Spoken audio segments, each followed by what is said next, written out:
ధరల పెరుగుదలకు వ్యతిరేకంగా ఢిల్లీ రామ్లీల మైదానంలో సెప్టెంబర్ 4న నిరసనకు దిగుతున్నట్లు ఏఐసీసీ కాంగ్రెస్ అధికార ప్రతినిధి శ్యామా మహ్మద్ ప్రకటించారు. 2014లో 410గా ఉన్న సిలిండర్ ధర ఇప్పుడు 1053కు చేరిందని, రాయితీలను తొలగిస్తున్నారని అన్నారు. కోవిడ్ను అడ్డం పెట్టుకొని ధరలు పెంచి దోచుకుంటున్నారని, బాడాబాబులకు, కార్పొరేట్ శక్తులకు ట్యాక్సీలను తొలగించేలా నిర్ణయాలు తీసుకుంటున్న బీజేపీ ప్రభుత్వం ఇది పెద్దలకు మేలు చేసే ప్రభుత్వమని నిలదీశారు. ప్రతి ఏడాది 2 కోట్లు ఉద్యోగాలిస్తామని మోసం చేశారని, 12,000 ఉద్యోగాలు కేంద్రీయ విద్యాలయాల్లో భర్తీ చేయకుండా ఉంచారని అన్నారు. అగ్నిపథ్లో ఎంపికైన వారికి 4 ఏళ్లు మాత్రమే సర్వీసెస్లో ఉంచడం దారుణమని, ఇది రూల్ ఆఫ్ లాను ఉల్లంఘించడమేనని చెప్పారు. The disastrous price rise. We all remember when Narendra Modi in 2013, before he came to power, we all remember his golden words. What would he say? I will come and reduce the price of all the essentials. You all remember that. I will come and reduce the price of petrol, diesel. I will come and give you 2 crore jobs every year. These were the words he said, he repeated. And all of y'all voted for him saying there is change coming. But what is the situation right now is what I'm going to bring to you. First and foremost, let's look at how the price has gone up. Recently, we have seen one of the most important is the LPG price, the gas price. At our time, the gas price was, I have it with me, which you will also get, was 410 rupees per cylinder. Remember, 410 rupees per cylinder. Now it is 1,053 rupees per cylinder. It is very important to note this. Those days he used to blame us, but we, the UPA government, subsidized. That is the most important thing. We always helped, but we did not advertise. We subsidized, but did not advertise. Here, no subsidy, but only advertisement. That is what is happening every day. Now, what was the Ujjwala scheme? For example, because I'm talking about the gas, the petrol, the LPG, this 2021, I have a figure here, 2021 to 22, 90 lakh consumers are incapable of getting second, they can't refill. They have the Ujjwala gas with them, they cannot refill. This is data. 1.8 crore managed to fill the gas once from 2020 to 21. So can you imagine what is the thing? Many of us have also given up subsidies so that the poor can get. But the poor is also not getting, because who can afford 1,053 if a household is getting 10,000 rupees? Remember that. Household is getting 10,000 rupees. How can you afford it? After that, another figure which is given by the government itself says that in the last 5 years, only 4 crore people could afford a single refill. So they have one, they could refill once. And 7 crore people refilled it only once. So this is the state of affairs of the LPG. Now I want to go to the second most important thing is petrol and diesel. Remember that thing? Diesel ka daam, petrol ka daam. You remember all this? Rupee, ICU mein hai. What is the rupee today? $1 is 80 rupees. It has hit 80 today. Before I came in, I checked. $1 is 80 rupees. Can you imagine how difficult? And I think Andhra Pradesh, lot of students go abroad, if I am not wrong. How expensive that education will become. How can anybody do anything? Private investments are out from here. Everything is going to be expensive now, no? When import will be, all those things will go up. Also, so let us look at the petrol and diesel prices.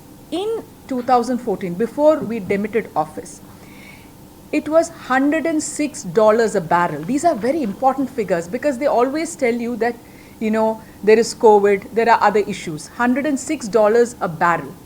And we used to give petrol at that point for 71 rupees and diesel at 55 rupees per litre.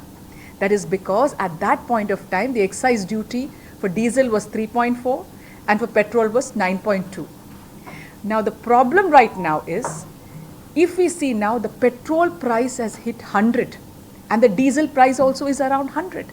And then they say that it is because of world oil prices. Today it is $98 a barrel. Again, it's gone down. And the other important thing today is also how we are buying. We are buying cheap, discounted oil from where? From Russia. Remember that. So we have the petrol prices, the world oil price has gone down. Today it's $98 a barrel. Then we are buying around 30% now of it from Russia. So we have both the advantage. Plus, let us remember, very important, petrol and diesel are deregulated. What does that mean? When the world oil price goes down, we should pay less. When the world oil price goes up, we should pay more. But we are still paying more. That is the thing. Even in 2020, when the petrol during COVID, I think it was $50 a barrel, we were paying 80 rupees. Why? Around that, that amount. So why? Because the excise duty was increased from 2014 for petrol and diesel. Both of them in 2014 was around 18 rupees. In 2020, when we were all stuck with COVID, everybody was losing their jobs, they increased it to this amount, that is 34 and 33 rupees, 34 for petrol and 33 for diesel. So why I'm giving you these figures, it is important to know how this government plays the game and says, you know what, the petrol price is high during COVID. And they always blame COVID. But you all remember 2008 when the world financial crisis happened. In 2008, every country in the world, America, Europe, Middle East, I was in Dubai at that time, everybody was crushed except India. Why?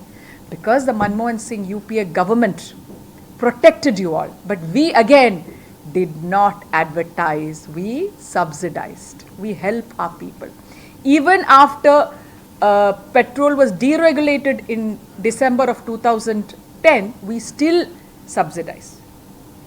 So that is how the concern for the people is. And we also know one very important thing, that according to Oxfam, the report from 2004 to 2016, 27 crore people were lifted out of poverty in India, 27 crore.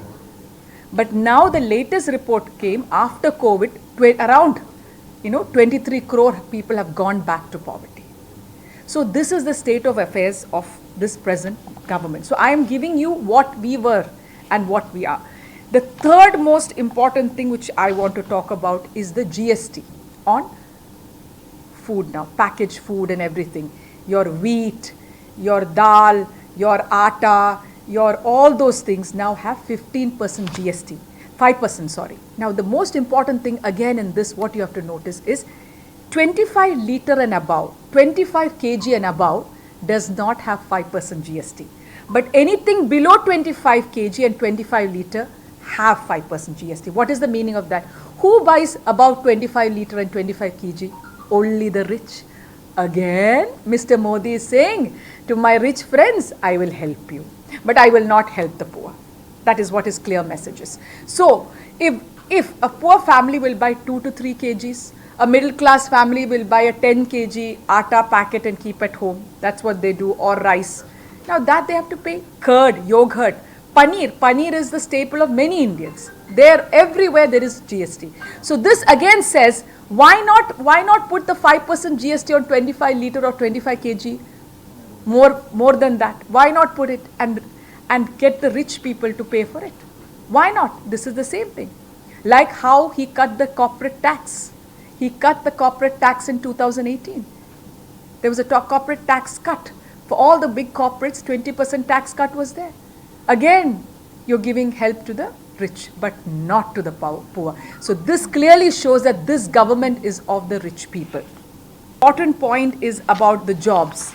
What was promised to you all in 2013, we were promised jobs, 2 crore jobs every year. Now I'm going to give you a statistics over here. After demonetization, one of his Please can you keep the phone on silent?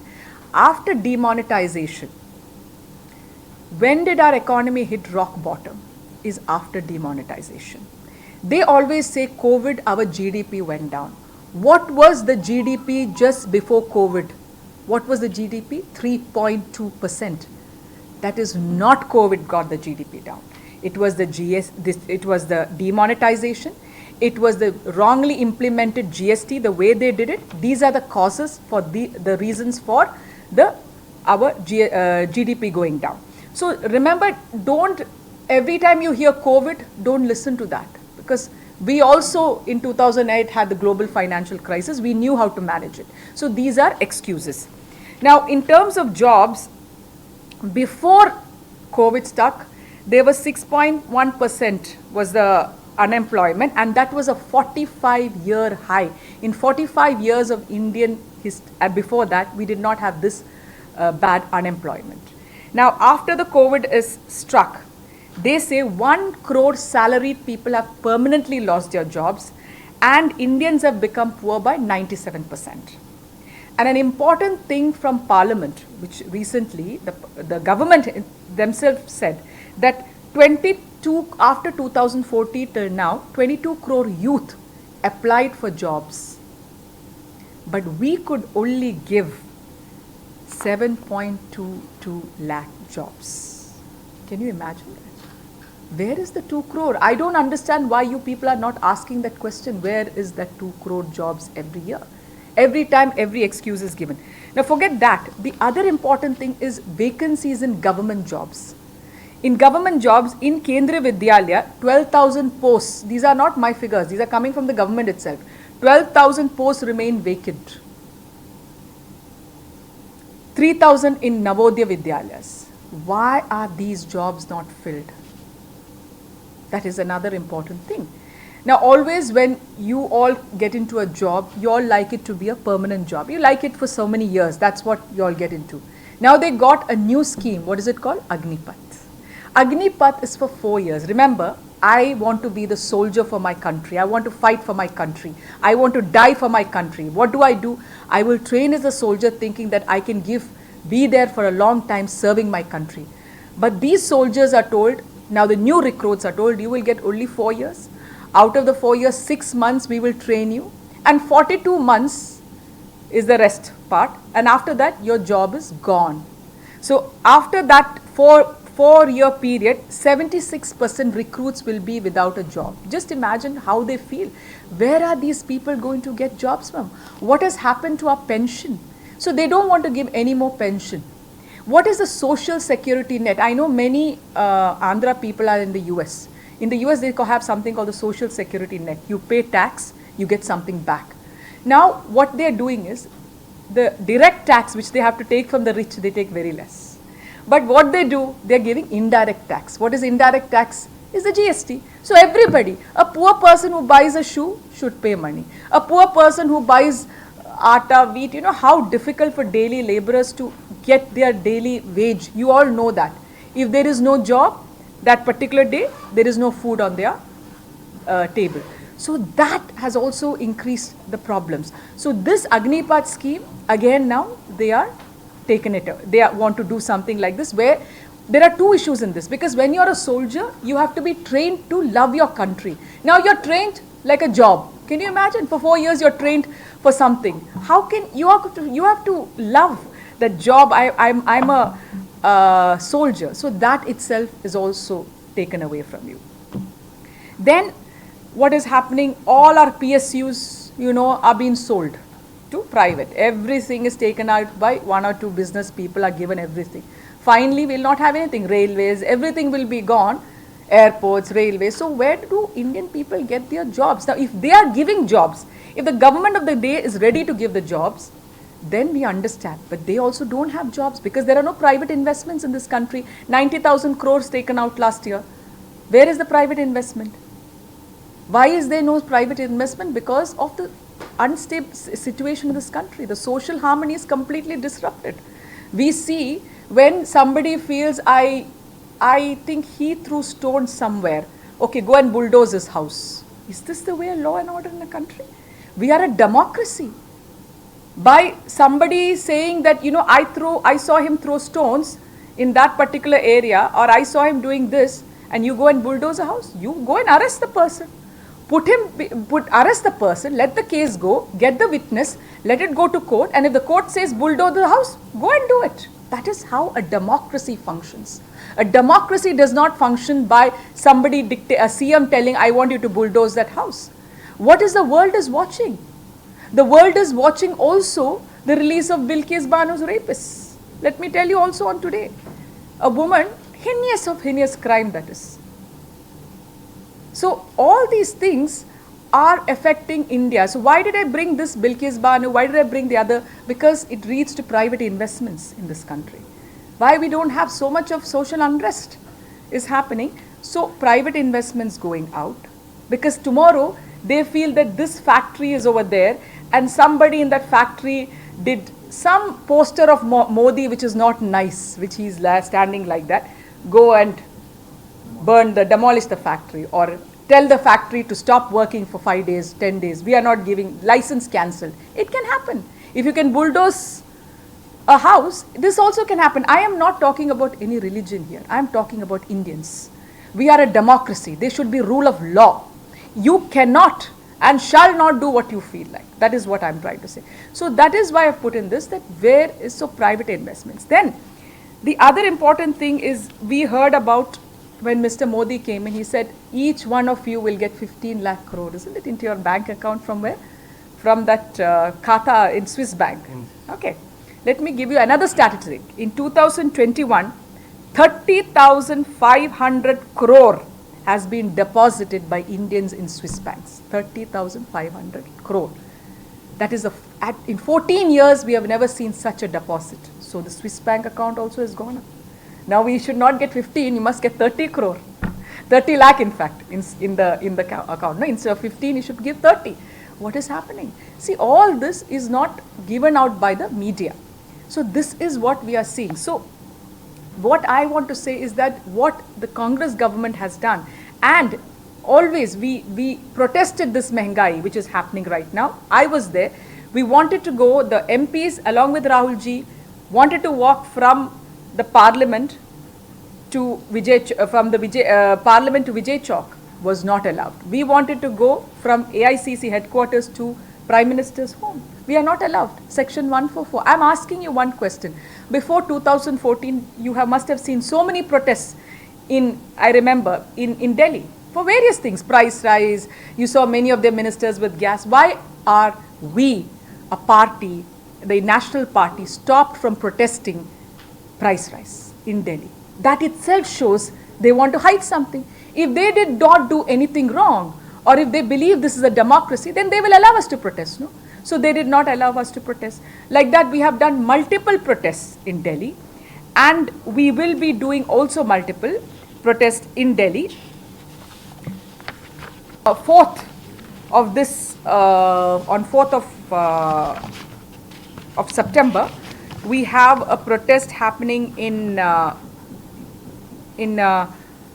Leela, and it's called Sansad to Sadak. We demand that we have a protest in Ram Leela, which is Mehengai Par Halla Bol, which is happening on the 4th of September, and we are all going to be there to protest the price rise, because according to me, according to the Indian National Congress, according to Rahul Gandhi, this is terrible. This is a crime against the people of India, because a man who came saying that महंगाई को मैं कम करूंगा, आपको 2 करोड़ नौकरी देगा, petrol और diesel का दाम कम करूंगा, 15 लाख बाहर से लेके आएंगे.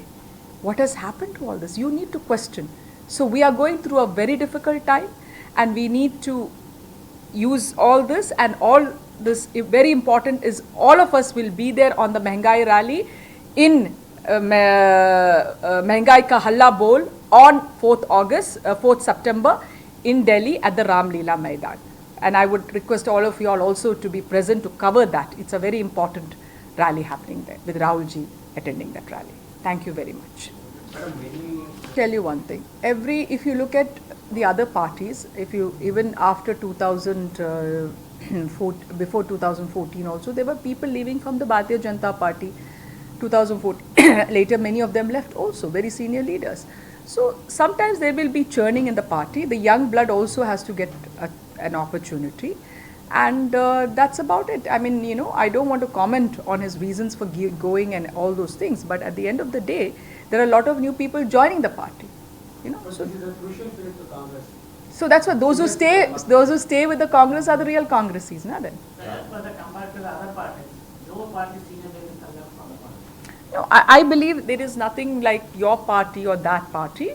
This is a very difficult time for Indian National Congress, and you have to understand that. And also you must understand that there is some, that during this time we have media. See, before 2014, there was no media against the other. The media was not so controlled. Now the media is completely controlled. It's a one-sided media. So there are a lot of issues. Electoral bonds is another scam, which you all know. It's in the Supreme Court right now.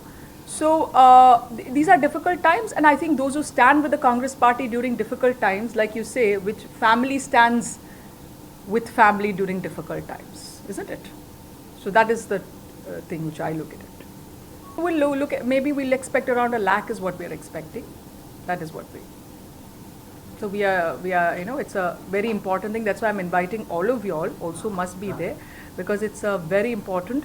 And always you all have an issue that the Congress party is never on the street. The Congress party is all, you know, always are here. We are all out on the street. So we also ask you, and you know that on 7th, we start Bharat Jodo. Rahul Gandhi starts Bharat Jodo Yatra, which is starting on the 7th of September, which he will be walking from Kanyakumari to Jammu and Kashmir.